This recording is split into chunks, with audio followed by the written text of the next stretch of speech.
Today we will be talking about how to correctly set up your essay in MLA format.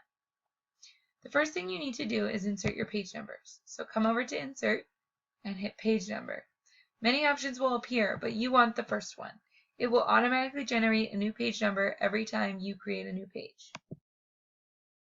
So once your one has appeared in the top right hand corner, make sure your cursor is in front of it and add your last name. Let's say that my student name is Kelly Brown. So I'm going to put Brown, and then you put the 1. Now it's important to make sure that it is in Times New Roman, size 12, as this is the font and size we will be using for the rest of our essay. Now it's time to put your name. Then your teacher's last name. My teacher's last name is Connolly. Then it's time for the class that you are in. This is English Honors for sophomores, so I'm going to write English 3, 4, and an H for Honors.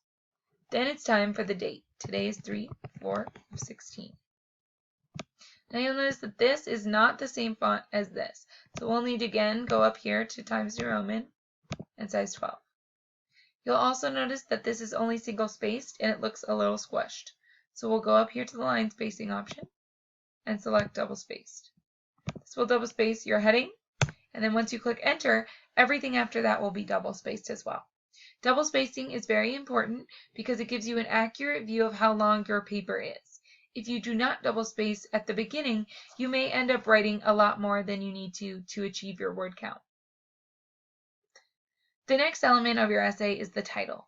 The title is very important because it is the first thing your reader sees, and it gives them a preview of what your essay will be about.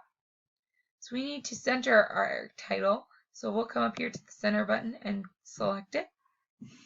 Now let's say that I am writing an essay about the novel Night, and I want to talk about the hard labor the Jews put in at the concentration camps. So I'm going to title my essay A Labor of Love. Once we have our title, we'll need to justify back to the left for the essay section of our paper. Each paragraph needs to be indented so that your teacher and readers will know where each paragraph starts. Now let's say I already have an introduction written.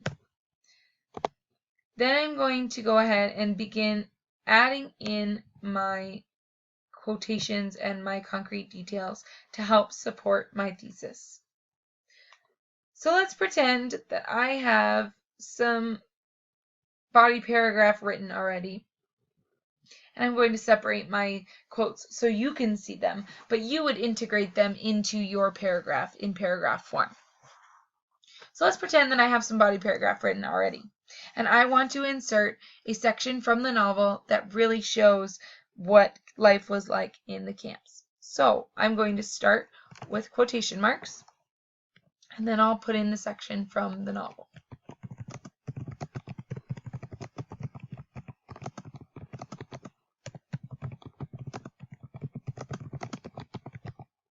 So I finished what I want to say from the novel. So I'm going to close the quotation marks, and then I'm going to put a parentheses, and then I'm putting the last name of the author and the page number.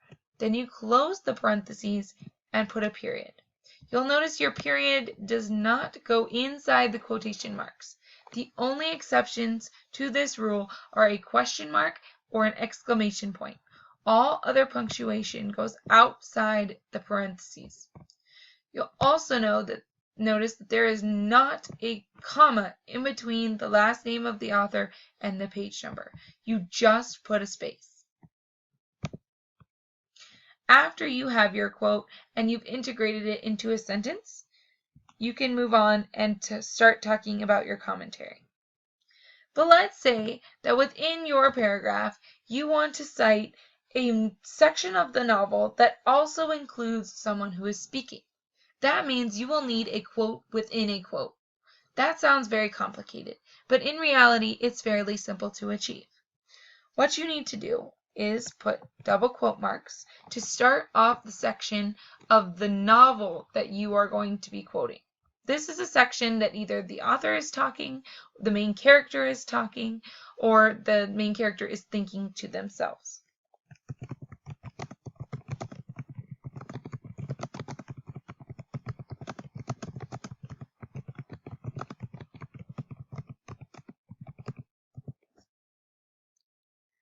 Okay, so I've started off with a thought from the main character, and you'll notice that there is a period right here. That's okay because it is a thought and it is within the quote. That's fine. Now another character starts speaking to the main character, so we need a single quotation mark because the quote is inside this section from the novel that I am quoting within my essay. So now we'll write what the other character says. And you'll notice there's a comma. That's okay because it's within a quote. And then he stops talking for a moment. So we'll need to put a single quotation mark to show that he has stopped talking for the time being.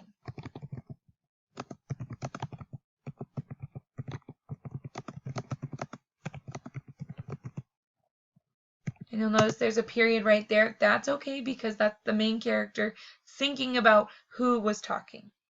And then he starts talking again, so we'll need that single quotation mark again.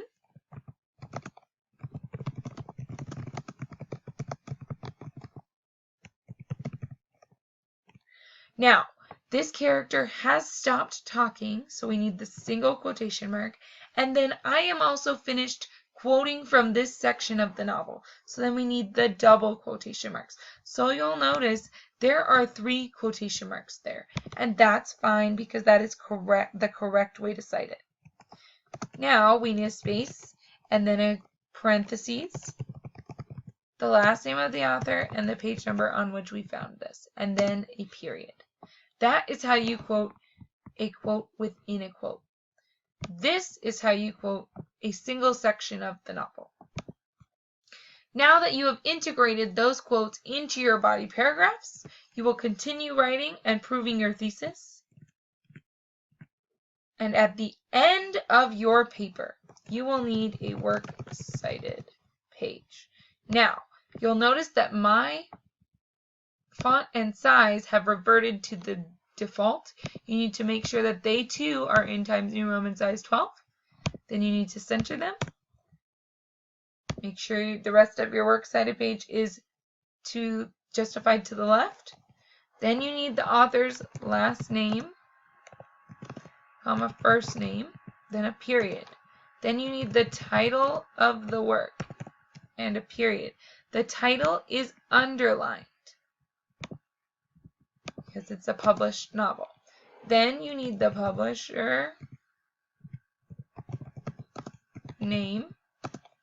Then you need the place it was published. Then you need the date.